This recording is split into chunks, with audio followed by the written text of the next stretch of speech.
আজকে আমি চলে গেছিলাম একটা জন্মদিন বাড়ি। আমার জন্মদিনটা মেইনলি আমার একটা ভাইপোর জন্মদিন। তো এটা হলো তার বাড়ি।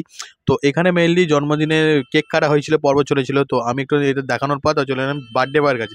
তো বার্থডে বয় তার বন্ধু-বান্ধব নিয়ে চিল্লার পার্টি করছে। তো তাদেরকে একটু ক্যামেরাবন্দি করে দিলাম। দেখো, এই হলো বার্থডে বয়। তো বার্থডে বয় দেখানোর পর আর বার্থডে কিছু মুহূর্ত আমার কাছে ভিডিও ছিল না, তাই পিক দিয়েই তোমাদের সঙ্গে শেয়ার করলাম। কেক কাটার পর্ব কিছু পিক তোমাদের সঙ্গে শেয়ার করে দেবো। তারপর আমার কাছে খাওয়া-দাওয়া।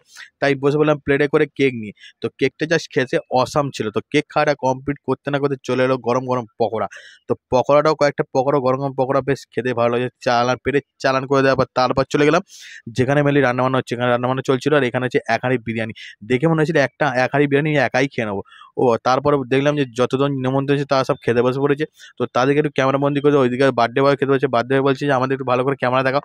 তো তাদের কাছে গিয়ে একটু ক্যামেরা বন্দি করে তারা হাই হ্যালো করে দিল। দেখো, দেখার পর আমি বসে পড়লাম খেতে। তো আমার ফ্যামিলির সঙ্গে বসে পড়লাম খেতে। এখানে মেনু কার্ড। তো মেনু কার্ডের মধ্যে প্রথমে পড়লো জল, তারপরে পড়লো ফিশ বল, সস, স্যালাড। প্রথমে ফিশ বল সস দিয়ে চালান করে দিলাম, খেতে বেশ ভালোই ছিল। তারপরে কচুরি আর চানা ডাল ছিল, যে চানা ডালটাকে মেরে দিলাম। মেরে দেওয়ার প্রথমে মেন আকর্ষণ বিরিয়ানি। বিরিয়ানি গরম গরম বিরিয়ানি দেখো পড়ে গেল। কি লাগছে, কচি করে হালকা করে একটা বাইট দিলাম, বেশ ভালোই খেতে ছিল বিরিয়ানিটা। এখানে ফ্যামিলির সঙ্গে বসেছিলাম, ফ্যামিলিদের একটু দেখিয়ে দিলাম। তারপরে পড়ে গেল পাতে। বিরিয়ানিটা খাওয়া কমপ্লিট করতে না করতে চলে এলো চাটনি। তো চাটনি পাঁপড়টা চান করে দেওয়ার পর পড়ে গেল কমলাভোগ।